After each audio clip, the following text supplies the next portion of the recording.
Good morning, my dear student. Pay attention to what I will teach today.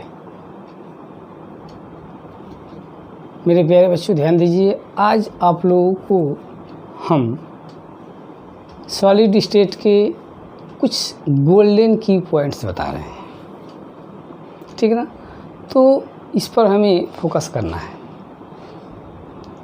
तो इसके लिए भाई ये जो भी चीज़ बता रहे हैं, इस सॉलिड स्टेट जो लेसन है इसमें इसका मेन जो है कि रोल है। यदि आप सोचेंगे कि ये मैथमेटिकल टर्म है, हम बायो के हैं, फिर क्या ये पढ़ना है, सब ये बहुत डिफ़िकल्ट चीज़, तो कुछ नहीं है, एकदम समझिए कि कुछ नहीं है। क्योंकि भाई किसी भी चीज़ को आपको यदि करना है तो उसके लेवल पर जाना पड़ेगा, उससे दूर रह करके यदि आप उस चीज़ के बारे में अच्छा जानकारी नहीं प्राप्त कर सकते हैं। सोचेंगे कि हम केमिस्ट्री पढ़ रहे हैं, सॉलिड स्टेट पढ़ रहे हैं और बायो के स्टूडेंट हैं और केवल थ्योरेटिकल इसमें जो चीज़ है उसी को ले ले, ये जो मैथमेटिकल चीज़ दिख रहा है उसको छोड़ दे, इतना ही में काम चल जाएगा, तो समझिएगा कि आप फेल्योर है। थोड़ा और जो है कि अपने आप को एक्टिव कीजिए।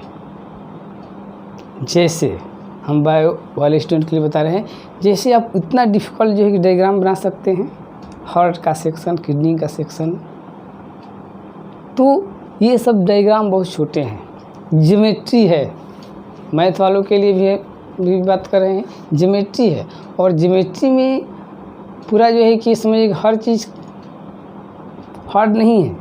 इस लेसन में कुछ ज्योमेट्रिकल पॉइंट है, बहुत कम, काउंट करके 10 मान कर चलिए, 10 पॉइंट है। यदि 10 पॉइंट को आप लोग उसको बढ़िया से लर्न कर लीजिए, समझ करके, आंख बंद करके मत लर्न कीजिए, पहले समझने की कोशिश कीजिए, नहीं समझ में आ रहा तो उसको लर्न कीजिए और लर्न करने के बाद फिर भी उसको माइंड रखिए, समझिए। बस 1 डे या 2 डे बहुत नहीं। अब इसके लिए मैथ पढ़ना पड़ेगा, हम बायो के हैं, अब इसमें सॉलिड स्टेट आ गया, मैथ पढ़ना पड़ेगा हमको, तो ये हो जाए नहीं।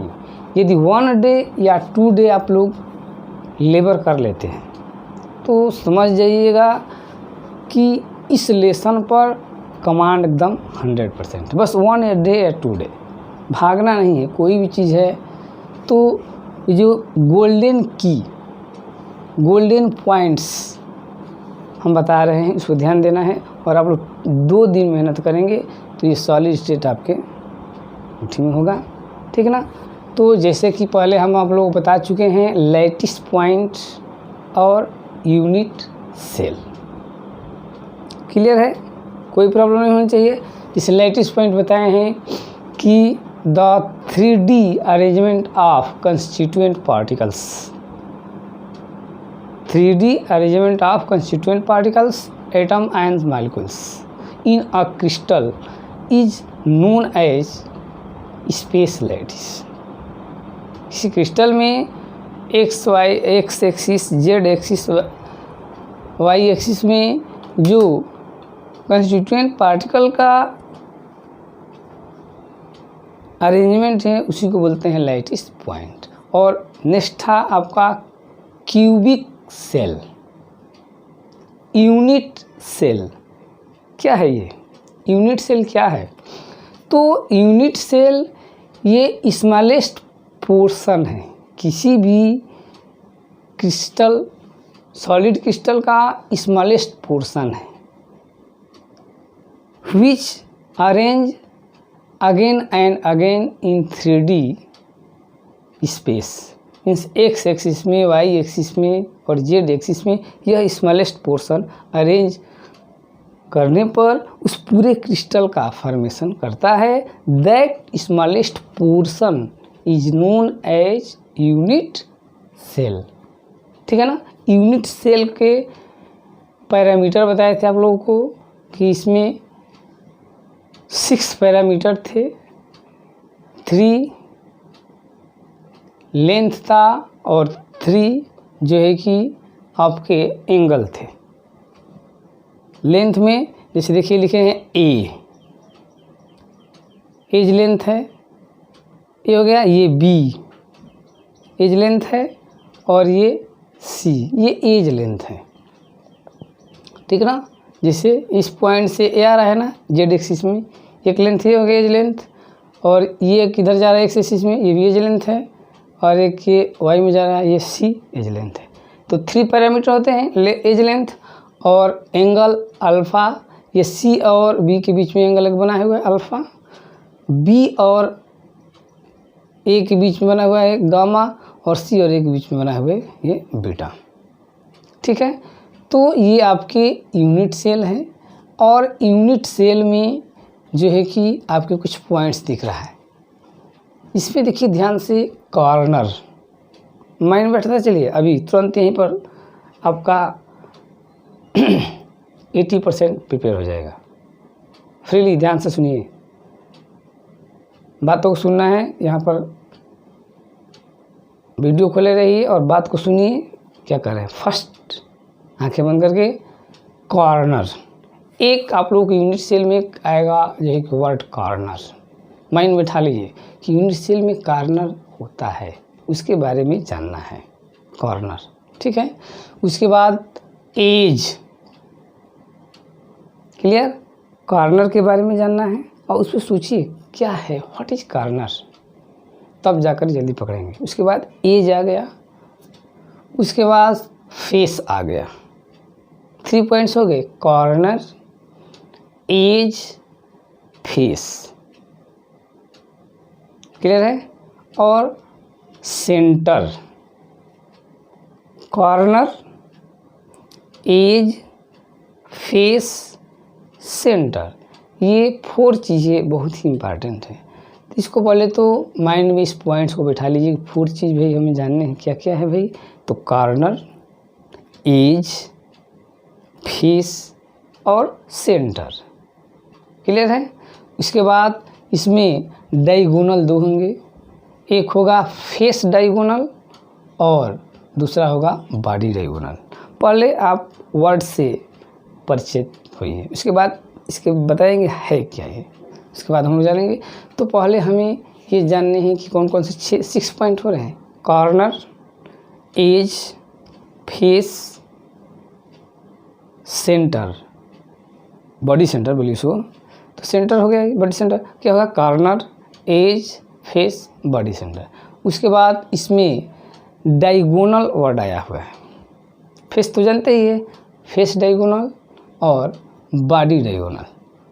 6 चीज़ को माइंड में बैठा लीजिए, अभी हम बोल रहे हैं, ठीक है ना। तो पहले बैठाइए corner, edge, face, body centre, face diagonal और बॉडी डायगोनल। इन 2 को पहले सेपरेट कीजिए, ये डायगोनल है, एक फेस के साथ डायगोनल है, एक बॉडी के साथ डायगोनल है।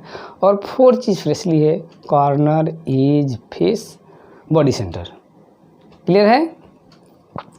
डायगोनल कितने हो गए, तो बस यही 2 ही डायगोनल पढ़ने ही है, फेस डायगोनल और बॉडी डायगोनल। बहुत से डायगोनल होंगे, मैथमेटिक्स नहीं, मतलब हम लोग यहाँ पर सॉलिड स्टेट में 2 ही डायगोनल पढ़ने, बॉडी डायगोनल और फेस डायगोनल, क्लियर है।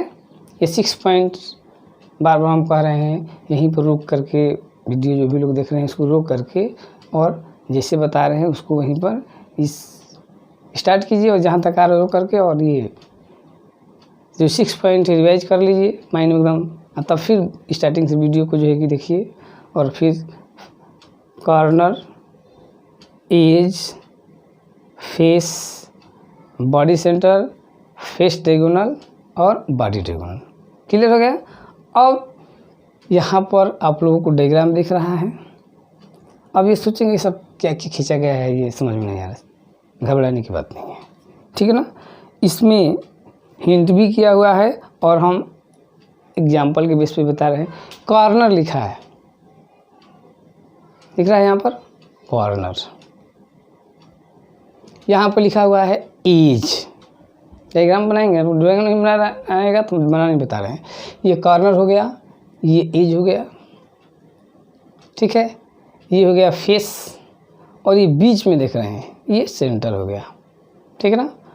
और फेस पर ऐसे लाइन खींचा हुआ है यहाँ से यहाँ तक, ये फेस डायगोनल, और बीच में खींचा हुआ है डॉट डॉट करके, ये हो गया बॉडी डायगोनल। ठीक है।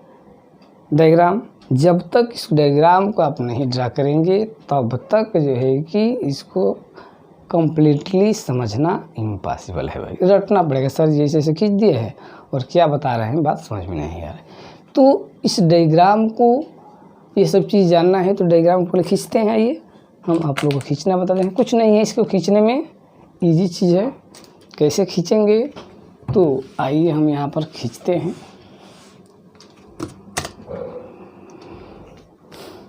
पहले तो आप ऐसा एक बनाइए, बना लीजिए। क्लियर है? ठीक। अब ऐसे एकदम बना लीजिए स्क्वायर। इसके बाद इसमें एक और ऐसा बनाइए।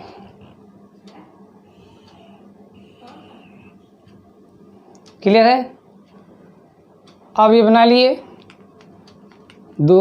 अब इस कॉर्नर से इस कॉर्नर को मिलाइए, इस कॉर्नर से इस कॉर्नर को मिलाइए, और इस कॉर्नर से इस कॉर्नर को मिलाइए, इस कॉर्नर से इस कॉर्नर को मिलाइए। क्लियर हो गया? ये तैयार। ठीक है ना? इसको आगे बढ़ा देंगे, इसको आगे बढ़ा देंगे और फिर इसको आगे बढ़ा देंगे। ये हो जाता है आपका एक्स एक्सिस, ये वाई एक्सिस और ये जेड एक्सिस। क्लियर है? बीच में बना दीजिए ये सेंटर, कोई समस्या नहीं होना चाहिए। अब आइए इसमें ये एज लेंथ कहलाता है, यहाँ से और यहाँ तक जो आएगा ये एज लेंथ है, इसको ये मान लेंगे। और यहाँ से यहाँ तक जाएगा, इसको सी सपोज कर लेंगे, यहाँ से यहाँ तक पूरा। और जो यहाँ से यहाँ तक जाएगा उसको बी कंसीडर कर लेंगे। क्लियर है? अब देखिए सी और बी के बीच में जो ये एंगल दिख रहा है, इसको अल्फा। आपका ए और बी के बीच में जो एंगल दिख रहा है, इसको गामा, ये गामा है। और सी और ए के बीच में दिख रहा है ये बीटा। तो यूनिट सेल के पैरामीटर है, इसको जानना जरूरी है। यदि नहीं जानेंगे तो बस नहीं चलो डिस्ट्रेट आएगा भाई, बता दे रहे हैं। ये जानिए, आपको एम्स का, नीट का, ये IEEE में बैठेंगे तो इस लेसन से 2 क्वेश्चन आते हैं और बस इसी सब चीज़ों से रिलेटेड है। ये हो गया आपका यूनिट सेल। अब आ गई बात कॉर्नर। ये कॉर्नर है, उस डायग्राम में लेवल है, कॉर्नर है आपके।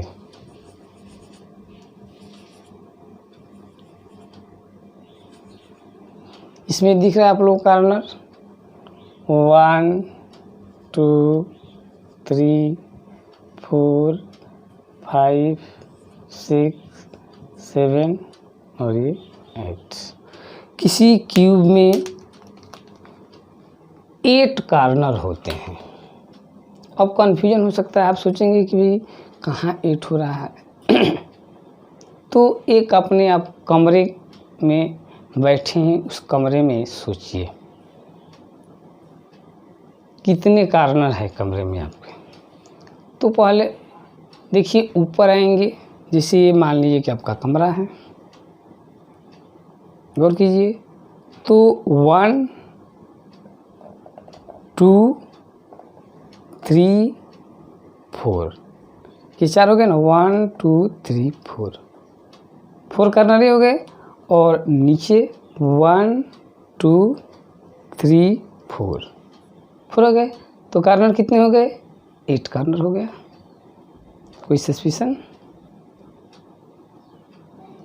कॉर्नर कितने हुए? 8 कॉर्नर हुए। जैसे 1 2 3 4 ऊपर और 1 2 3 4 नीचे, 4 4 8, ये कॉर्नर हैं आपके जो दिखाया गया है। ठीक है ना? तो कॉर्नर 8 लिखा गया है ये आपके। अब आइए फेस, 6 फेस कह रहा है, तो इसको जानने के लिए भाई आप अपने रूम पर विचार कीजिए कि आपके रूम में, एक रूम है तो कितनी वॉल होती है, एक रूम कितने वॉल से बना होता है। तो आपके माइंड में आएगा कि 4 वॉल।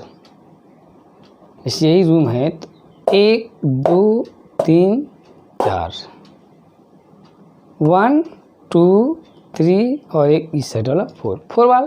कोई पूछेगा आपके रूम में कितने वॉल हैं? 4 वॉल है। नहीं, आपके रूम में 6 वॉल है। आप कहिए कैसे? तो 4 तो हो गया, 1 2 3 4 वाली है। आपका रूफ ऊपर का, वो भी एक वाल ही है जो कि रूम को कवर करता है। यदि रूफ हटा देंगे तो रूम तो नंगा हो जाएगा। तो एक रूफ भी क्या है? वाल है।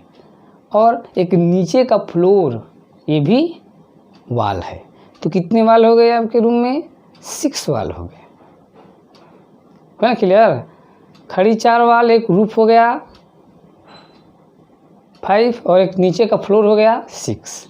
तो इसी को बोलते हैं फेस। क्या बोलेंगे इसको? फेस बोलते हैं। तो किसी भी क्यूब में कॉर्नर कितने होंगे? 1 2 3 4 5 6 7 8 और फेस कितने होंगे? वैसे यही है, इसमें फेस कितने होंगे? 1 2 3 और एक साइड का 4, एक ऊपर का 5 और एक नीचे का 6। तो फेस कितने हो गए? 6। याद रखते चलिए। कॉर्नर कितने हो गए? 8। फेस कितने हो गए? 6 फेस हो गया आपका। क्लियर है? अब हमें जानने हैं इसमें सेंटर, बॉडी सेंटर, मतलब इस रूम के बीच में सेंटर एक ही ना होगा।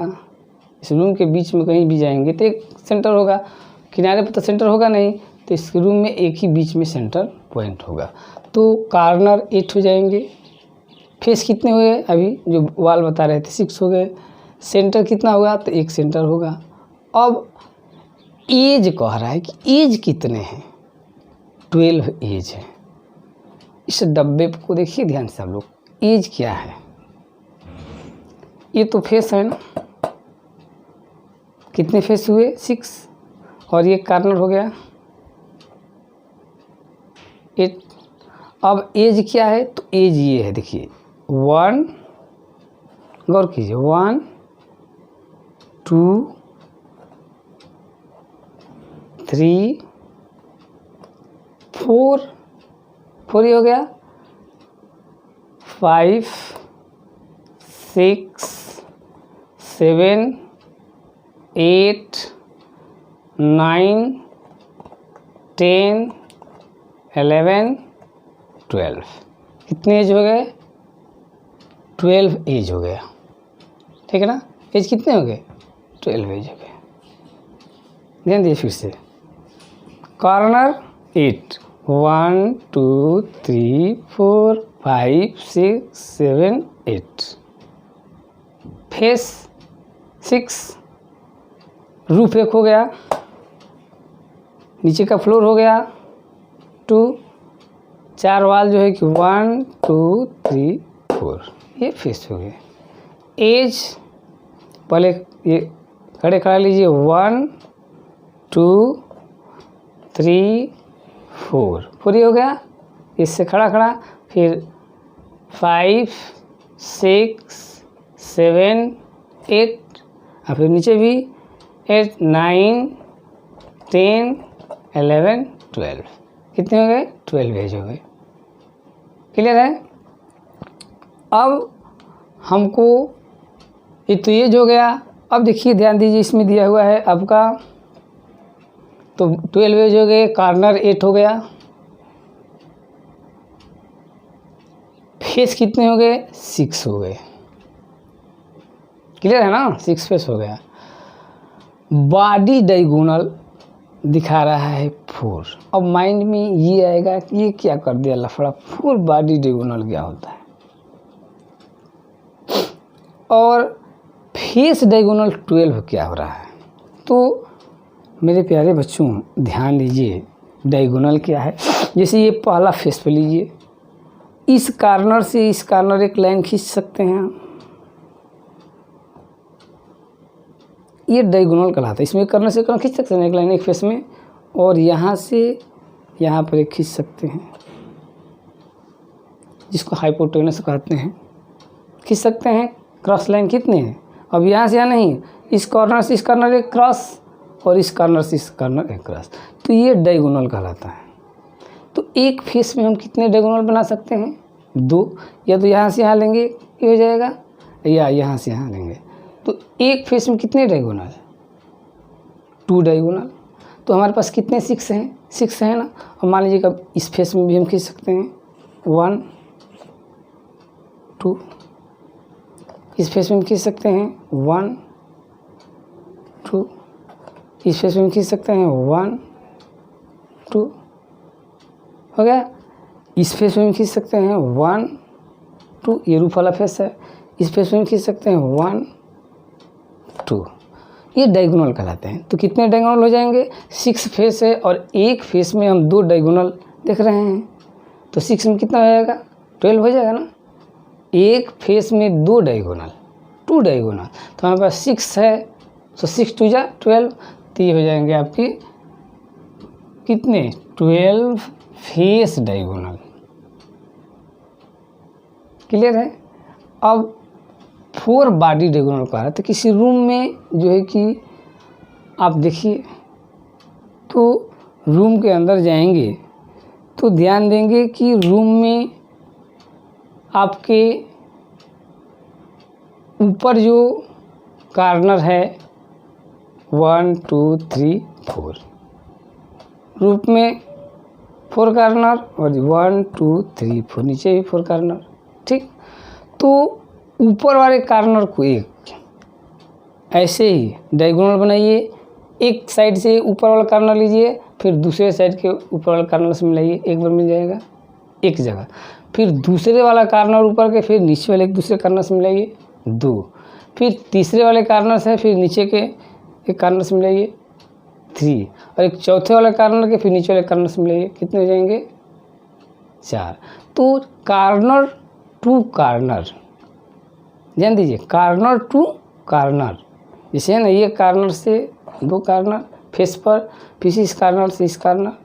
तो इस तरह से किसी रूम के भीतर, ये तो फेस पर हो गया ना, जैसे इस वाल पर हो गया, इस कॉर्नर ऐसे हम खींच दिए। बस रूम में अब 4 ऊपर कॉर्नर होते हैं, ये 4 नीचे कॉर्नर होते हैं।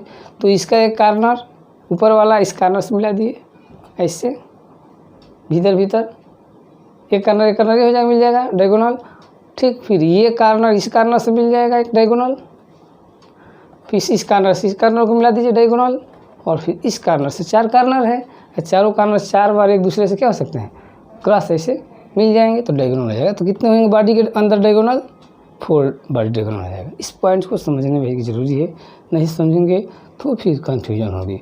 तो हो जाएगा आपका बॉडी डायगोनल। ये जानिए कॉर्नर कितने हो गए, 8, फेस कितने हो गए, 6, फेस डायगोनल कितने हो गए, 12, और बॉडी डायगोनल कितने हो गए, 4, एज भी बता दिए हैं 12।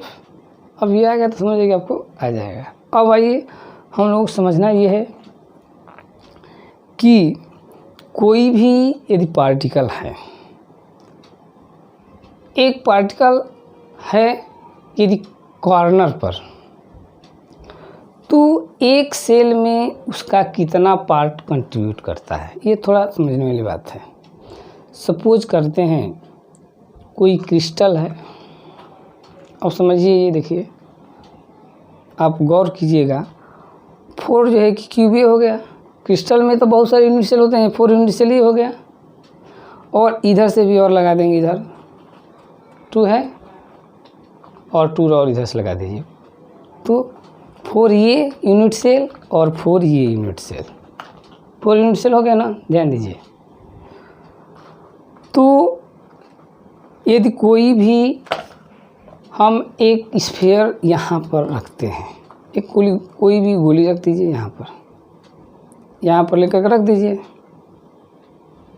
तो वह स्फीयर को कौन कौन टच करेगा, यहाँ पर रख देंगे, ये भी टच करेगा ये भी टच करेगा, ये भी टच करेगा, ये भी टच करेगा, और 4 इधर से लगा देंगे तो वो भी चारों जो है कि उसको टच करेंगे। यहाँ पर रख दीजिए स्फीयर, तो ये चारों स्फीयर यहाँ पे मान लीजिए ये स्फीयर है, तो इस स्फीयर को ये भी टच कर रहा है, ये भी टच कर रहा है, ये भी टच कर रहा है, और 4 इधर से भी लगा देंगे तो ये चारों टच करेंगे। तो उस स्फीयर का देखिए थोड़ा सा पार्ट इसमें गया, थोड़ा सा पार्ट इसमें है, थोड़ा सा पार्ट इसमें है। यदि एक है तो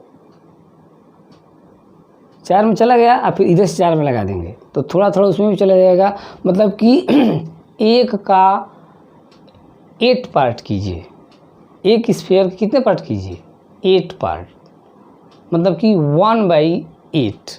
तो एक इसमें जाएगा 1/8, 1/8 इसमें, 1/8 इसमें, 1/8 इसमें, और जो इधर भी 4 है उसमें भी 1/8, 1/8। मतलब कि एक स्फीयर का 8 पार्ट होगा तो 4 इसमें जाएगा और 4 इधर से लगा देंगे उसमें जाएगा। मतलब कि एक स्फीयर 8 क्यूबिक सेल का पार्ट होता है। कार्नर पर जो होगा स्फीयर, फेस में नहीं, जो कार्नर पे ये स्फीयर है, ये है ना, ये इसका कार्नर, इसका कार्नर, इसका कार्नर, इसका कार्नर, तो यहाँ पे एक स्फीयर रख दिए और फिर इधर से भी 4 लगा दिए तो वह स्फीयर जो इस कार्नर पर रहेगा, ठीक है ना, तो थोड़ा सा उसका पार्ट इसमें, इसमें, इसमें, चारों में इधर जाएगा, 4 इधर लगा देंगे, इसमें चला जाएगा। तो उस स्फीयर का जो स्फीयर कार्नर पर होते हैं, तो एक ही तो यूनिट सेल नहीं होता है, पूरा क्रिस्टल में बहुत सारे यूनिट सेल होते हैं जो कि 3D अरेंज होते हैं। तो वह कार्नर पर जो स्फीयर होता है वो 8 यूनिट सेल में चला जाता है, थोड़ा थोड़ा, कितना कितना जाता है, तो 1/8, 1/8, 1/8। तो एक स्फीयर एक यूनिट सेल में, जो कार्नर पे स्फीयर है, वो उस स्फीयर का एक यूनिट सेल में कितना कंट्रीब्यूशन होगा, जिससे यहीं पे स्फीयर है एक, तो इस यूनिट सेल के लिए उसका 1/8 इसमें जाएगा। इसी तरह से इस यूनिट सेल में एक यहाँ भी स्फीयर होगा, यहाँ भी होगा, यहाँ भी होगा। तो एक यूनिट सेल में कितने कार्नर होंगे, 8 कार्नर होंगे। कितने कार्नर, 8 कार्नर। और हर कार्नर से उसको, जैसे यहाँ भी एक स्फीयर होगा, यहाँ भी होगा, यहाँ भी होगा, 8 कार्नर पर 8 स्फीयर होंगे और उसमें से एक सेल के अंदर कितना आएगा, 1/8, 1/8, 1/8, 1/8, 1/8। तो उस यूनिट सेल में कार्नर से कितने स्फीयर मिलेंगे, तो एक यूनिट सेल में 8 कार्नर, और 8 कार्नर है, उसमें से हर कार्नर पर एक एक है, तो उस यूनिट सेल में उसका कितना मिलता है, तो उस यूनिट सेल में उसका मिलता है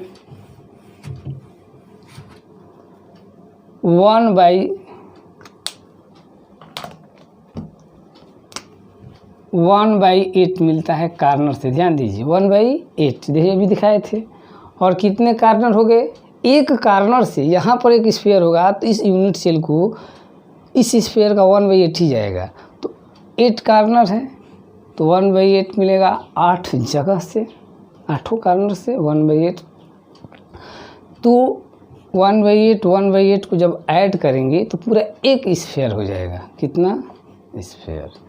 तो जो यूनिट सेल में स्फीयर का कंट्रीब्यूशन है, जो कार्नर पर स्फीयर होते हैं उसका कंट्रीब्यूशन एक यूनिट सेल के लिए कितना होता है, 1/8 और 8 से मिलाएंगे तो 1। तो टोटल कितने कार्नर से उस यूनिट सेल को स्फीयर मिलेंगे, 1। क्योंकि हर कार्नर पर एक एक है, 8 कार्नर 8 है, लेकिन पूरा उस यूनिट से नहीं आता है ना, 1/8 ही आता है, थोड़ा थोड़ा मिला करके हर कार्नर से 1/8, 1/8, 1/8, 1/8। तो 8 कार्नर से 1/8, 1/8 हो गया।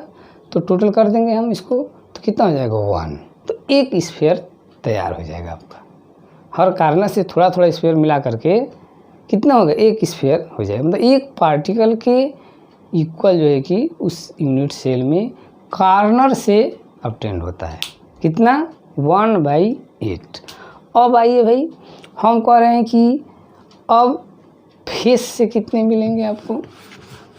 ये तो कार्नर से हो गया, फेस से कितना ऑब्टेन होगा, ध्यान देते हैं तो फेस हमारे हो गया ना, जिससे आपको हम बता दिए।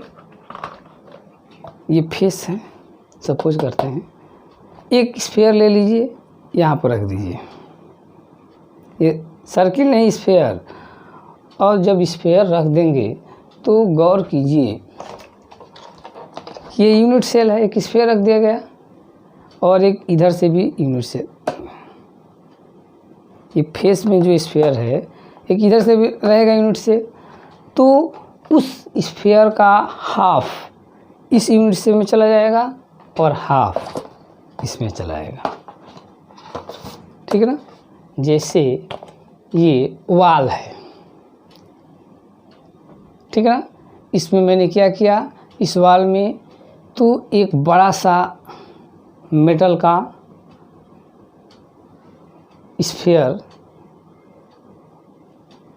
लगा दिया,